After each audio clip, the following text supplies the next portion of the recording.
Who you came to see, boy? Man, I came to see Jae-Wan and Revolution. Fool. Representing.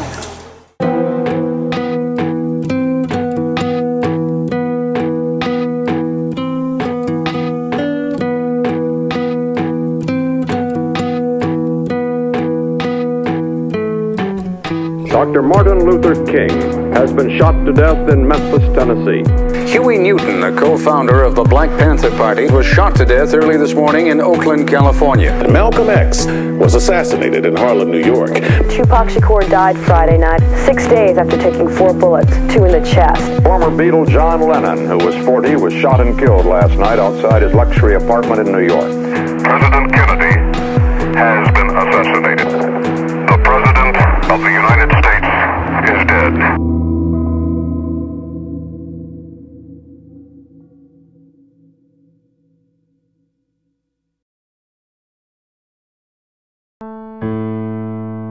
People know me as Jae-Wan. My real name is Jamal. I was born in Crook County, Chicago. We're going to take you now to Chicago, where this past weekend at least 52 people were shot, 8 of them killed, in a wave of violence across the city. Don't get me wrong, Chicago's a great city, but it's so poor there, and there's no hope, and there's no future. No matter where you live, the city was founded on criminal activity. It's the most corrupt city in America. 419 people killed this year, more than the U.S. troops killed in Afghanistan this year, and the cause, rival gangs creating anarchy. My mom was white and my father was black,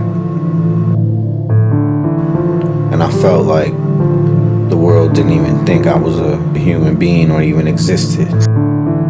I was confused. I learned quick that the world was full of hate, racism, materialism, violence, wars, greed, hunger, poverty. And when I was in school, teachers would beat me.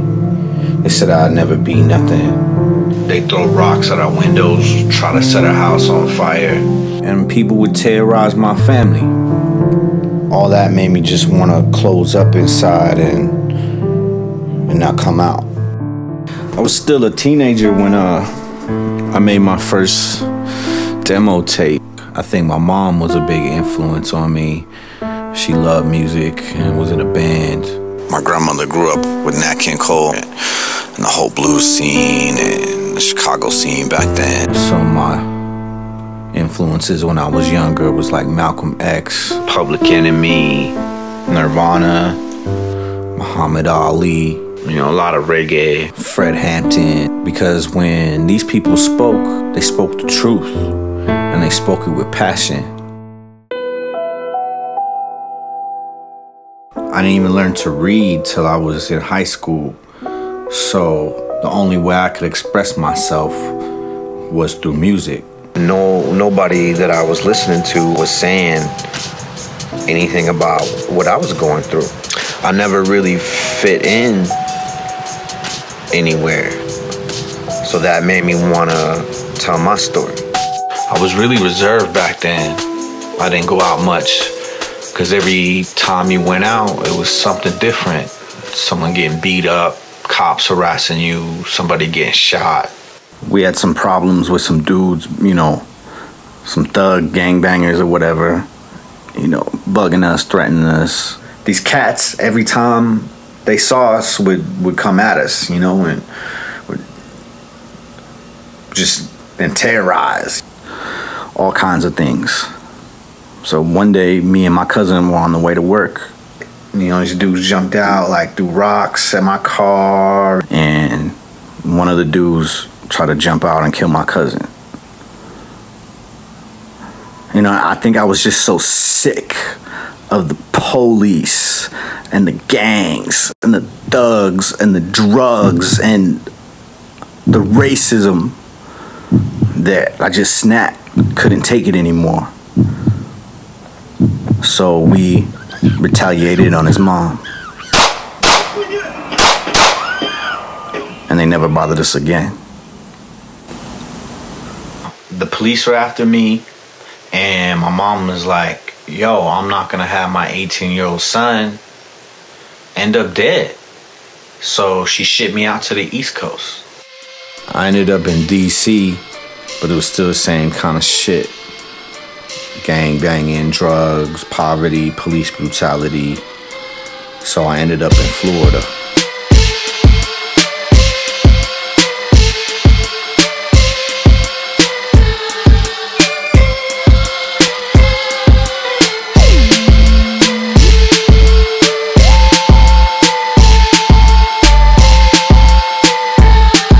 When I got to Florida, I met a group of cats that did music, and we were trying to get record deals and we were trying to do shows. And I told my friend, you know, why don't we just start our own label? And that was it. We had our own record label. We recorded in a little room, you know, with, you know, I barely had anything. It was like a computer, a keyboard, a guitar. Recorded, you know, the vocals in the closet. And that's when I released my first solo album, War Right Out My Front Door. Right out my front door. I never know when I'm trying to even the storm. And that was around the time of the World Trade Center bombings.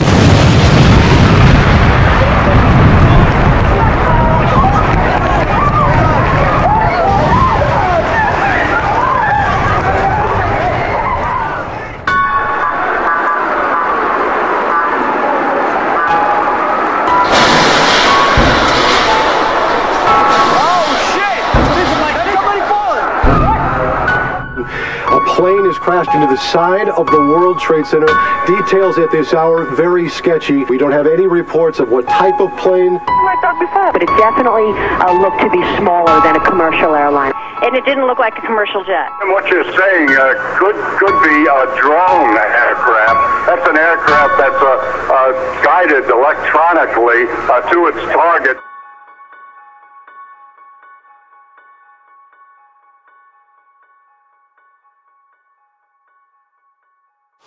All I really wanted to do was music, but that didn't always happen because I didn't have money or I didn't have a place to stay.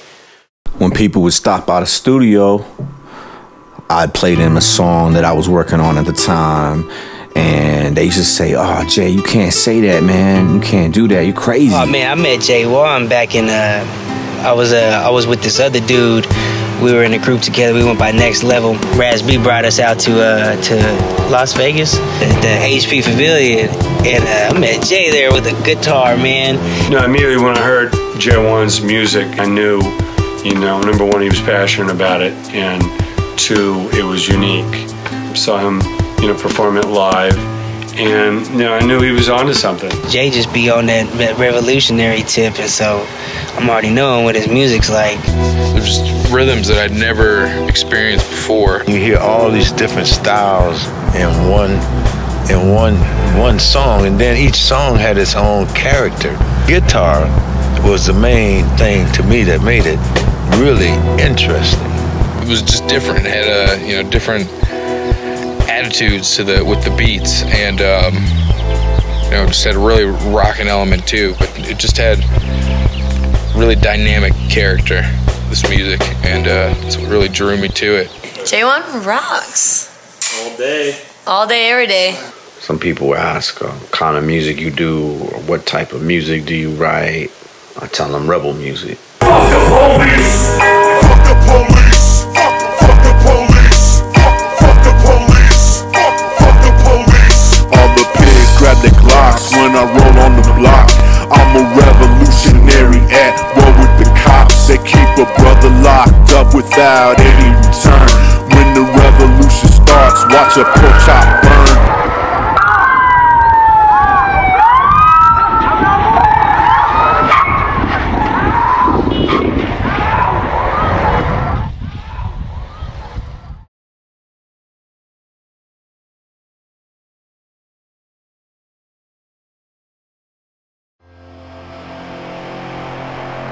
People didn't just believe in the music, they believed in the movement.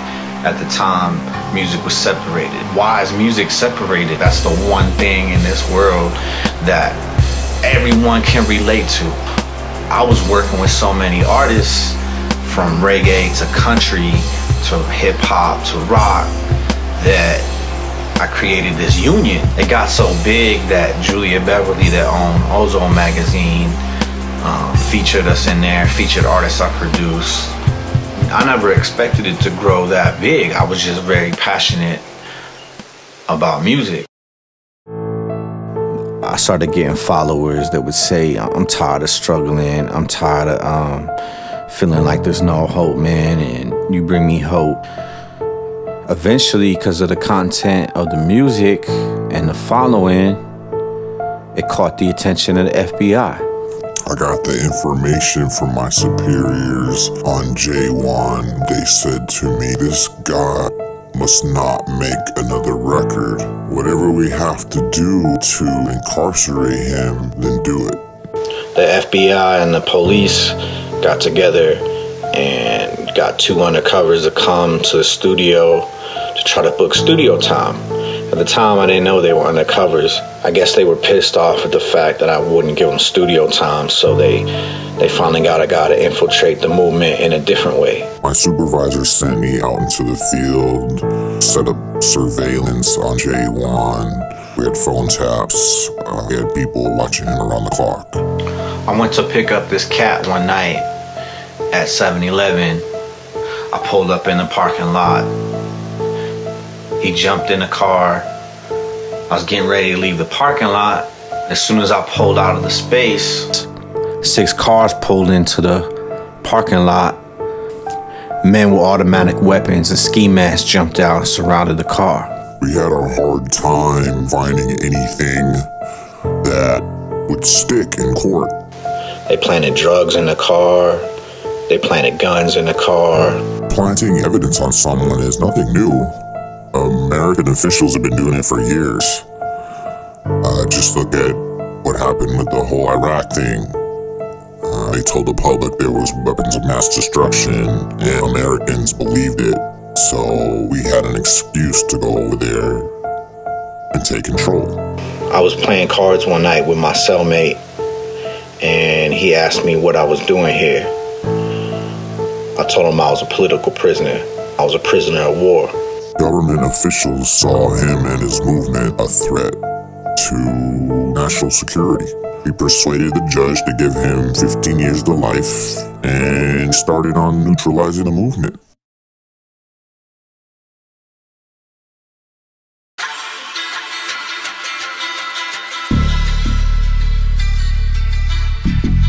I went through a lot of changes at the time. People I thought loved me didn't love me. I lost friends, my band members bailed, and on top of that, when I'm at my worst, I'm saying, completely down, my girlfriend leaves me too, you know what I'm saying? It seems like, you know, when you're doing good, everybody's around, and then, you know what I'm saying, you struggle a little bit, and, you know, everyone disappears.